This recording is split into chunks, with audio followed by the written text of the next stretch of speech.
L'enjeu, en fait, c'est d'arriver sur un marché des paiements qui est en plein bouleversement, puisqu'on assiste actuellement à un remodelage de cet environnement qui était uniquement occupé par les banques, et avec une réglementation qui a évolué depuis 3 ans, notamment avec la directive sur les services de paiement, qui permet à des nouveaux acteurs de petite et de moyenne taille de pouvoir se positionner sur ce service-là de paiement. Les banques se devaient de proposer aussi une alternative au paiement, aux services de paiement classiques. Dans l'optique de SEPA-Mail, c'est aussi de réduire le nombre de chèques et de types qui sont pour de grands créanciers comme pénalisants. On automatise les process, on utilise moins de papier. SEPA-Mail arrive là dans cette optique-là, avec une initiative qui est pour l'instant purement française, mais vraiment avec une vocation de s'étendre en Europe, pour rassembler les banques et de faire un système qui soit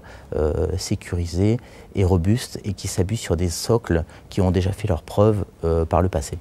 La sécurité était vraiment un point absolument fondamental, d'autant plus qu'on est dans la mécanique du SEPA, donc paiement européen, on est dans une logique où on étend en fait la zone géographique et les pratiques des moyens de paiement qui étaient historiquement cloisonnés par pays. Là, on le fait en Europe.